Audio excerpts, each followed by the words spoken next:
Hi everyone, have a nice day. So I am Tohami Ugalingan, and today I'll be going to demonstrate an important topic in my English subject with the integrations of technology, and of course to integrate everything that I've learned during the course of Seameo Innotech. So hopefully you can enjoy this video. Okay, good morning class. Good morning, sir. Okay, please take your seat. Thank you, sir. Okay, so this morning I have a lot of pictures to show to you. Then afterwards, try to think about those pictures. Okay? So the pictures are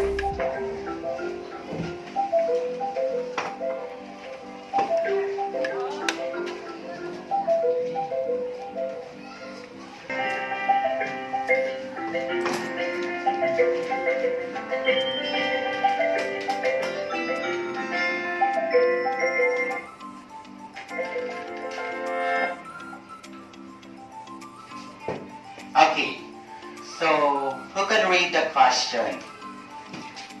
Okay, Bajunan. What are the advantages of those gadgets? Okay, so what are the advantages of those gadgets? When we say advantages, we can benefit on. What do you think, class? Okay, Umaya.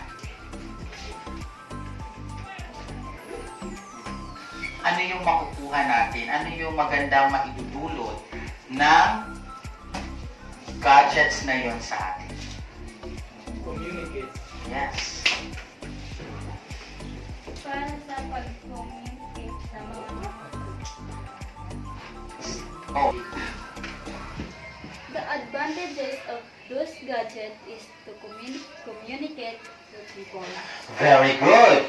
That's one of the advantages of those gadgets, to communicate people.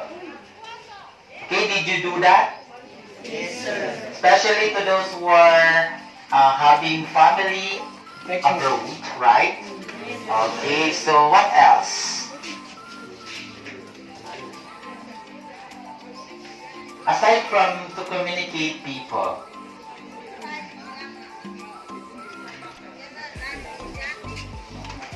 yes, Raida.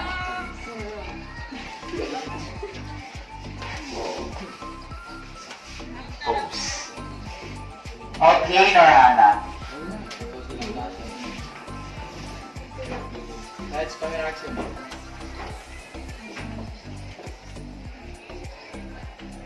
As a student, it is useful to us to be able to finish our project easier. Okay, very good. As a student, it is very useful for you to be able to finish your project easier. And of course, for us a teacher, we finish everything, the reports that we are going to submit. So that's very useful. So you know now the advantages of using those gadgets. But since we have the advantages, of course, we have the what we call disadvantages. Hey.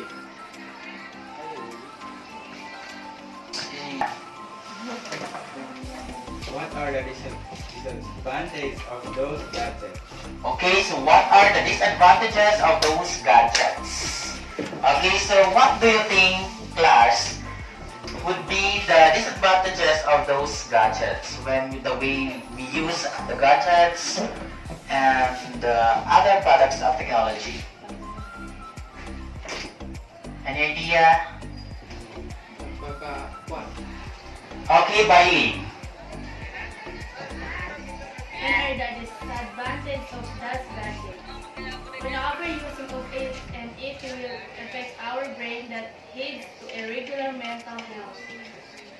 Thank you very much for your idea. So let's give her a round of applause. So yes, that's true. When we are using it when overusing of the computers or our laptops, cell phones, definitely it leads to our irregular mental health. So we will be having a sicknesses and some sort of illness. Okay? So class, please don't use your gadgets over. Okay? So just use it moderately. Okay, so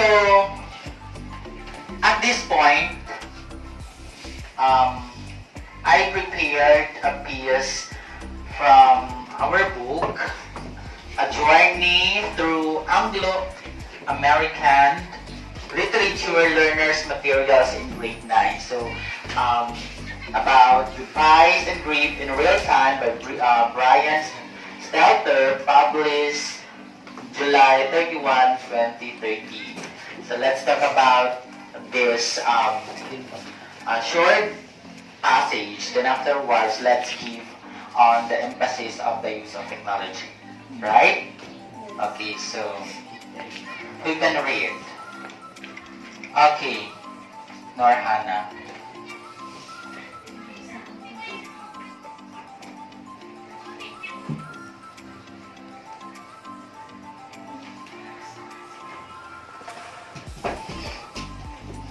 Seameo's first Twitter message about his mother, dated July 16, states a universal story involving heartbreak and humor into 21 words.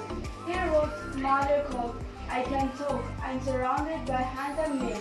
Emergency surgery. If you can hold a thought for her now." Okay, so what comes to your mind when you heard Twitter? Okay, application, very good. Okay, Twitter message. So Scott Simon's first Twitter message about his mother, dated July 16, squeeze a universal story involving heartbreak and humor in 21 words. So what are those 21 words? So we have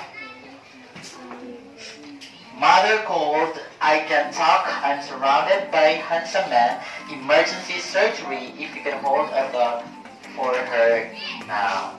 Okay, so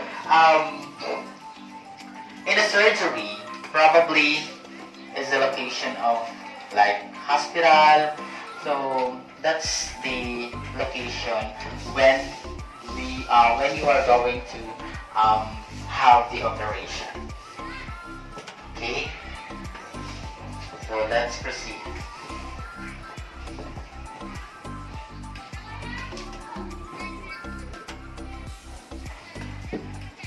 Okay, who can read?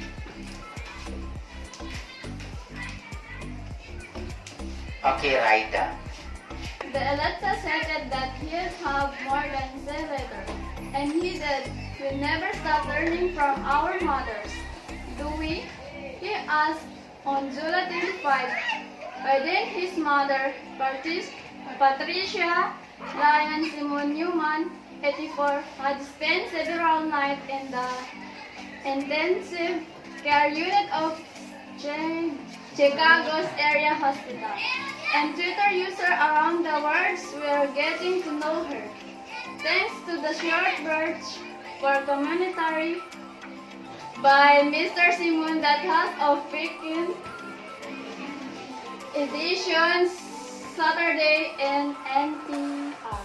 Okay, so Simon works in what? Weekend edition every Saturday on NPR, meaning he hosted a television or a radio. Okay, so he have to emphasize the love for his or something that he has an idea or something to say that the people around the world notice that he wants to share about what's happening to his mother.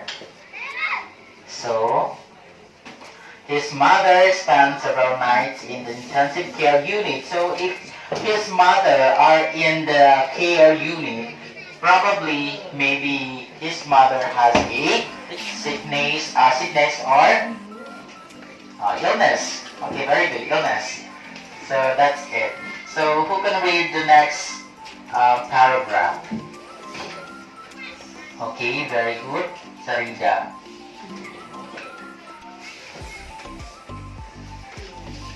Okay, three. The tweets capture the attention of a significant portion of the social media world for days. Mr. Simon wrote on Monday morning that her passing might come any moment, and that evening it did.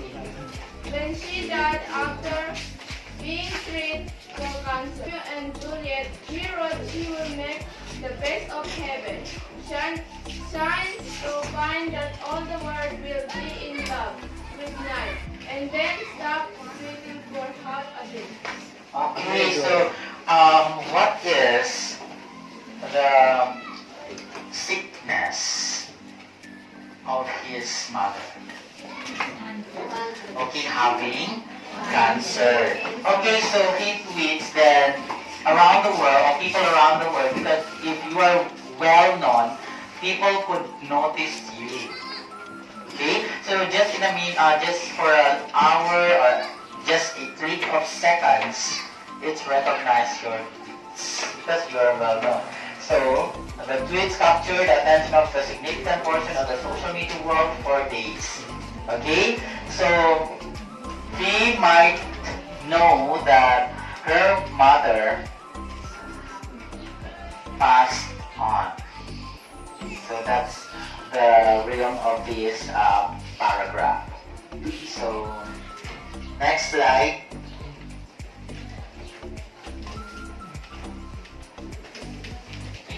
Okay, so who can read? Okay, Bachanay. When I began to eat, I had almost no thought that this was going to be my mother's death. Mr. Simon said in a telephone interview on Wednesday. After the outpouring of emotion, his Twitter audience as well as his own had made national headlines. His mother, he said, had originally gone into the hospital for a blood test.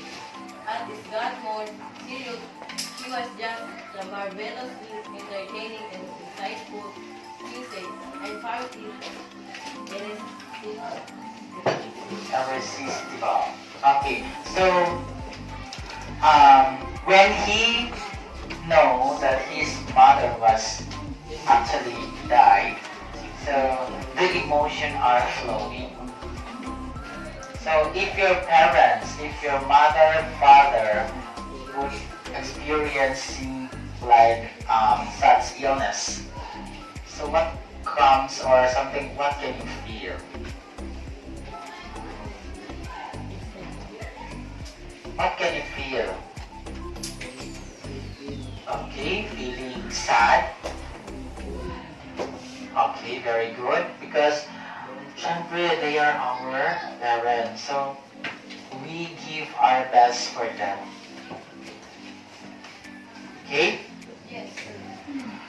Okay, so when I began to tweet, I had almost no thought that this was going to be my mother that Mr. Simon said in a telephone interview on Wednesday after the outpouring of emotion. His Twitter audiences as well as his own had made national headlines, and his mother, he said, had originally gone into the hospital for a blood test. So when he was the headlines of the news because of happening about his mother. So sometimes when you are working, then that is away from your parents. Sometimes you feel that you miss them, but you don't have a choice because you have your job on that certain places. Okay?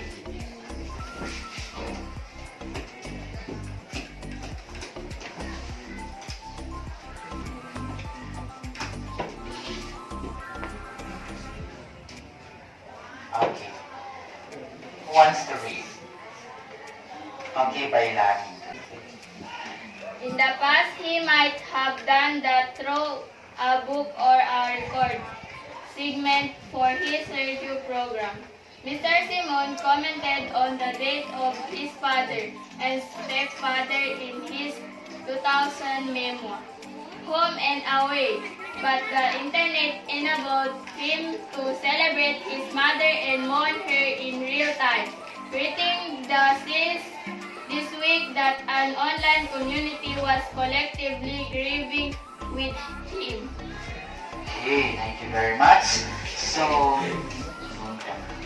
what does the internet did to Mr. Simon? Okay, stand up. Celebrate. To celebrate what?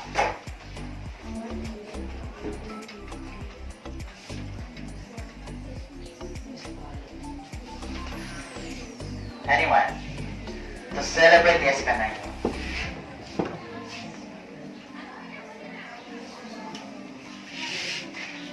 Anyone, raise your hand if you want to answer the question. Okay? Banda lang. To celebrate his mother and mourn her in real time. Very good. So, the internet allowed him to celebrate and to mourn her mother in real time. So, definitely when other people are concerned to our lives, sometimes we felt so much appreciates people. If people could understand your diversity, so you can appreciate people who appreciate you, who give concerns to your life, right? But I remember class, we cannot avoid that in social media, there's a positive people towards you, and definitely there's a lot of people also bashing you. But remember, if you know what you are doing, when you know that you are doing right and just, the online reaction were overwhelmingly positive. Some people thanked Mr. Simon for letting them get to know Miss Newman and described what she had in common with their own mothers. A smattering of online comments, he said, were critical, suggesting that sharing such intimate moment was inappropriate, exploiting his mother's last days for ratings and fame. Read one comment accompanying an ABC News articles about Mr. Simon's tweets. So that's the impact of having the use of indispensable necessary tools, which is the product of technology, like having cell phones. So when you are tweets a click or a seconds, that would be recognized by a lot of people, right? So when you are going to post something, make sure that before you click, just think before you click, according to Pia Alonso Birchpa.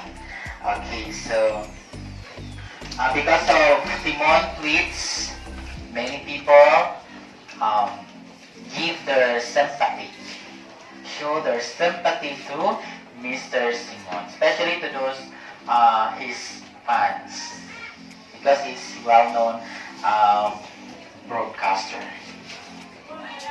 Okay, let's proceed to the next slide.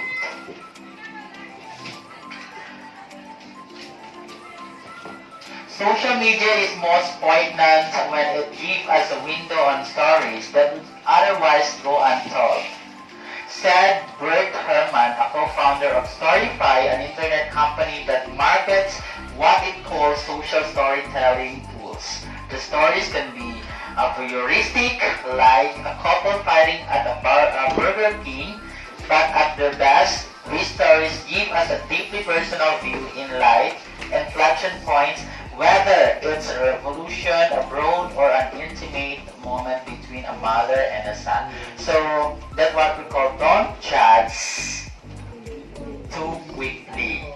So as I said earlier, just think before you click, because social media is most poignant.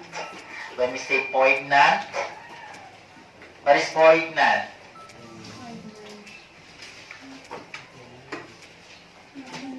Anyone?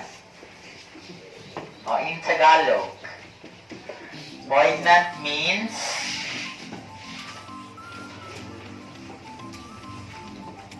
Anyone from the back? Yes, what again? Hindi. Matindi in Filipino or in Tagalog. So that's a social media. So, next slide.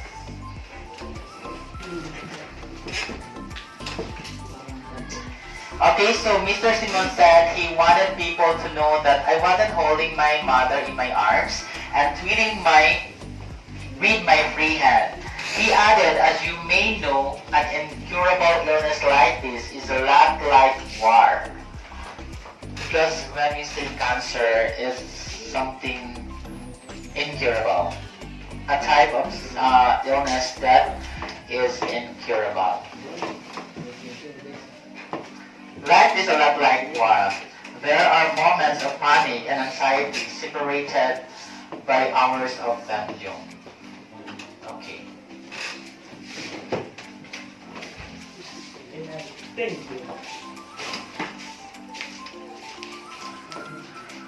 Sometimes Mr. Simon resumed posting to Twitter on Tuesday. He jocularly recounted how the couple who ran affirmation service called themselves post-health professional during the interview on Wednesday, and he cried while expressing thanks for the love and support and prayers from people. He said he had given precisely no thought to the suicidal implication of sharing his mother's life and death. So, as she said earlier, that the advantage of social media or using those gadgets definitely to have to communicate our loved ones that's away from us, to communicate, to have understanding through the use of social media or the product of social media. So as what Mr. Simon said, that he expressing his thanks and love of the people around him who understand their condition. So that sometimes we need to communicate people for us to be able to share, to express our feelings through the use of social media, right? So that is very useful for us, but we must know our limits.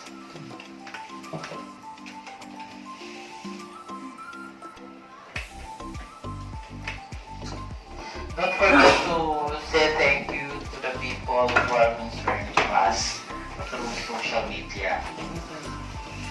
But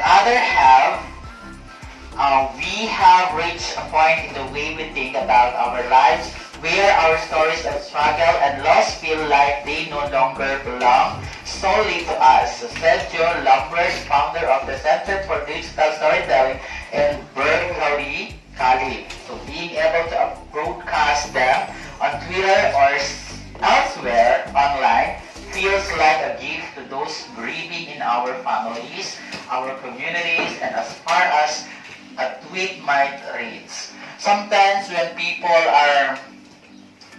feels our emotions, our feelings, and they have the sympathy through messaging us.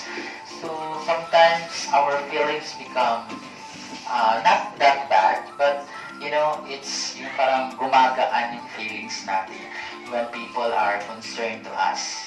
Even through the use of social media, through use of Facebook, pag nagkakaroon sila ng sympathy to us, kapag yung feeling natin is very sad, so probably nababawasan yung pagkasad natin when they are chatting to us, nagsishare ng mga good vibes, nababawasan yung ating nararamdamang sadness. Okay? So have you experienced that? Yes. All of you? Yes. Okay.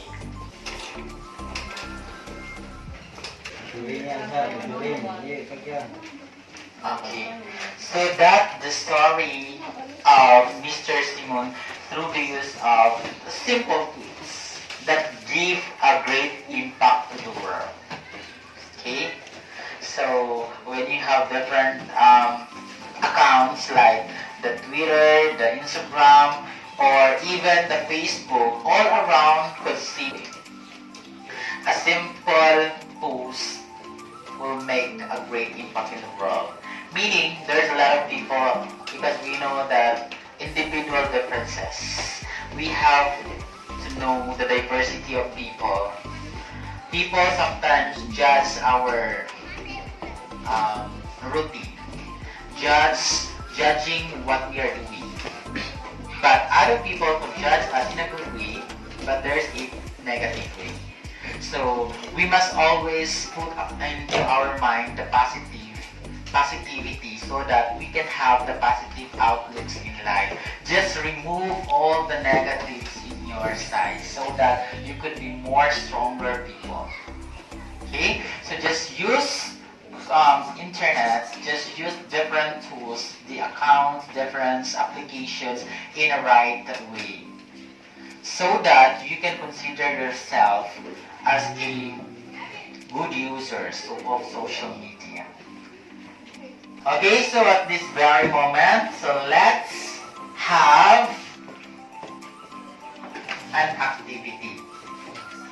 So as you can see, let's have an activity. So they are doing playing. They have a group. They made us. Nagkakaroon sila ng grupo. So that's your activity this morning. You will be having a group. So the mechanics is this. Okay. Mechanics of the activity. Group the learners into 3 by saying, I love you. Each group must have one representative to pick folded paper containing the task. Each group will choose reporter to discuss the given task and 15 minutes to do the task. Okay, so you can do that? Yes! Okay, I hope you can make it. Okay, so I know you can make it because you listen to me. Okay, so start. I. You. I. You. I. Love.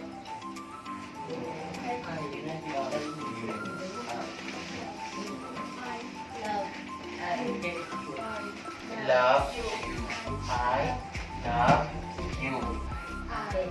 Love you. I love you. I love you. I. Okay. All I will please occupy here.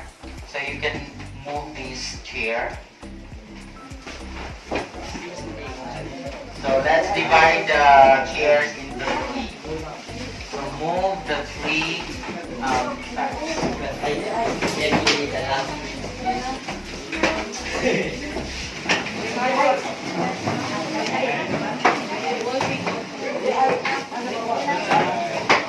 I love you. Okay, so each group must have one representative to pick folded paper containing the task. Okay, so who is your representative to pick the tasks or the things that you will be reporting later?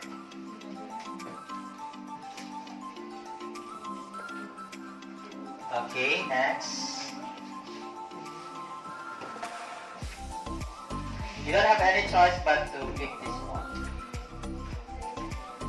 Okay, so what is your task there? Okay, all about the moral lesson of the story. Then, how about this group? Okay, the problem. And this group? Okay, the characters and their role. So, I'll give you 15 minutes to do the task. Is it okay for you? Yes, sir. Okay, so before you can make it, so just have to discuss it within your group. You have your different ideas. Okay, so you have the white, And the beach.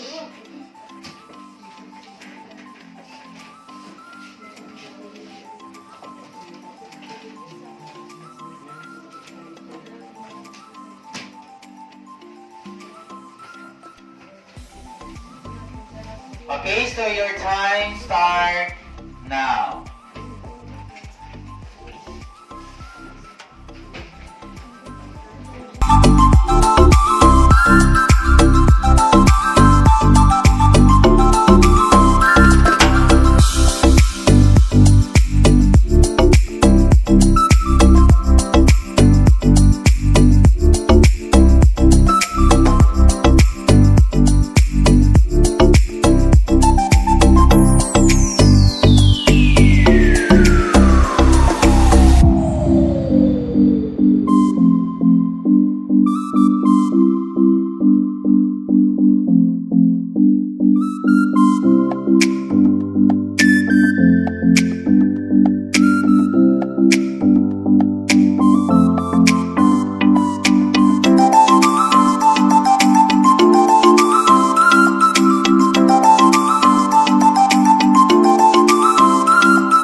Okay, so please arrange your chairs. Then you can report your task.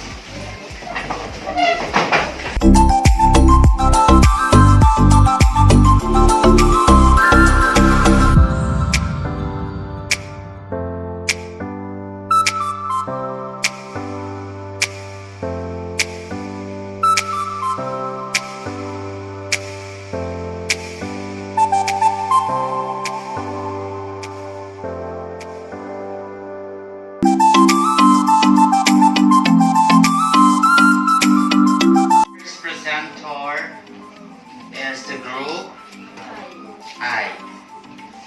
Okay, so share your report.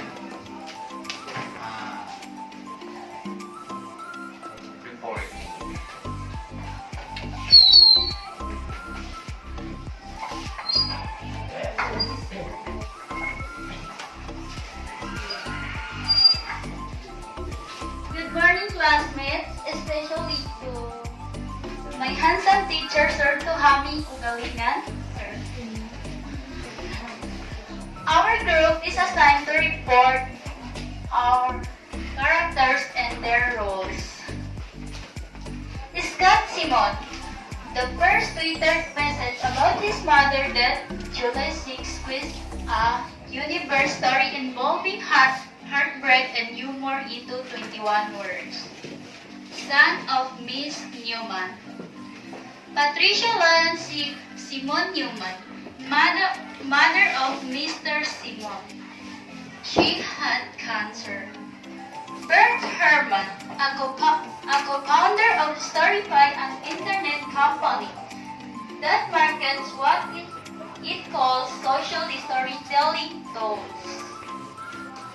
Joe Lambert, founder of the Center for Digital Storytelling in Berkeley College.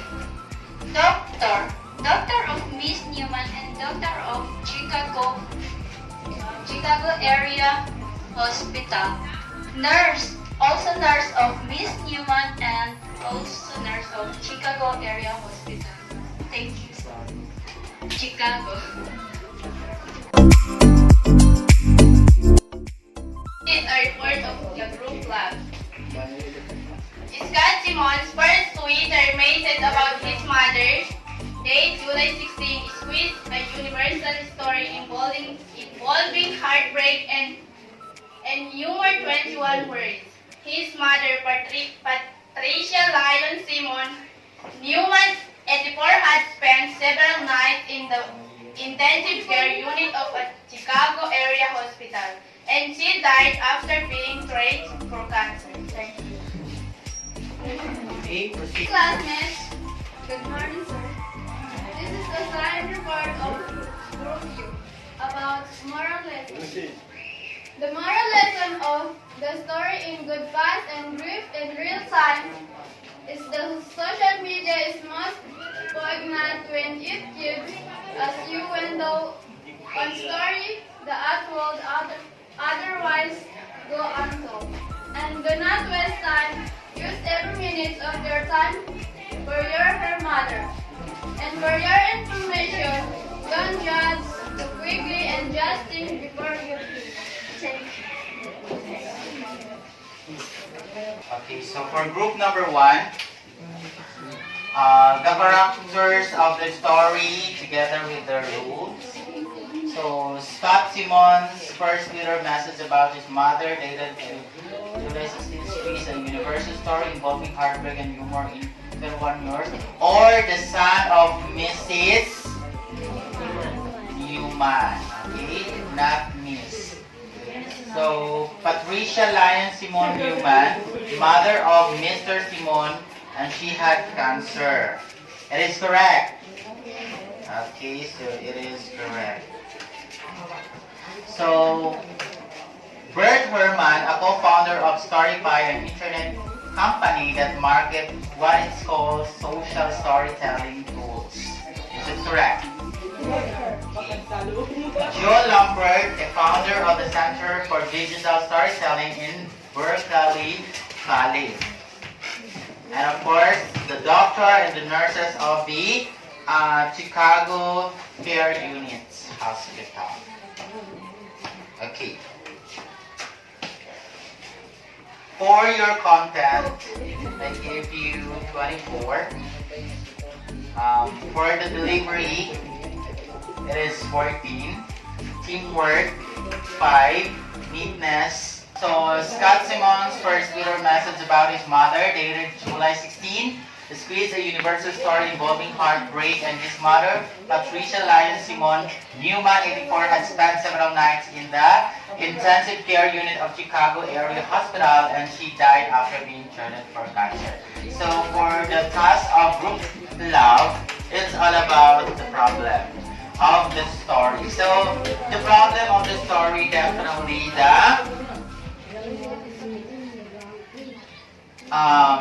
the disease, the illness of Simon Scott's mother, right? So once he tweeted it online or social media, so it spread, and many people around the world would definitely give sympathy to him and to share the what we call the concerns.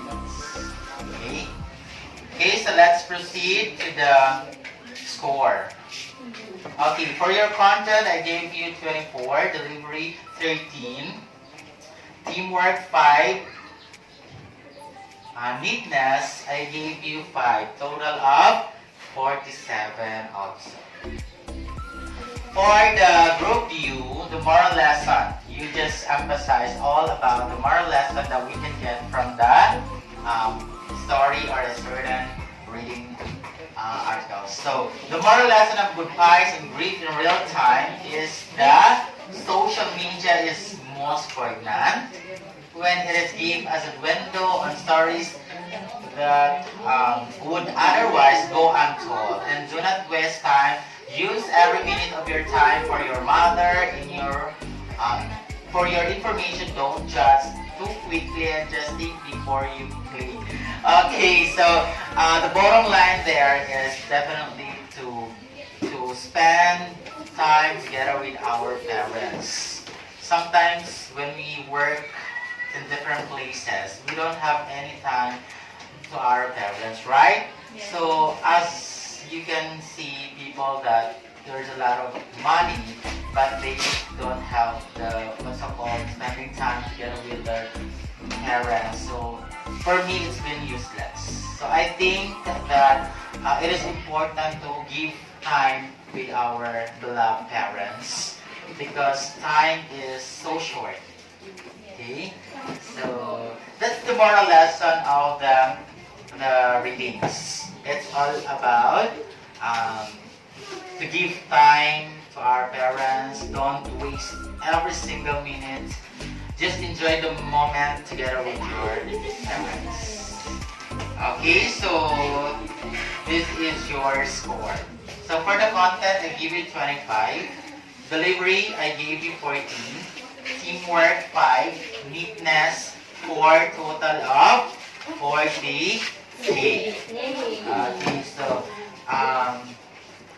class, you gave me a great impact, and my overall impression definitely great job. You did very well, and hopefully our next topic will be more engaging, and students be participative because it is very important to know different informations and don't stop using different sources. Okay, so be resourceful and be creative. So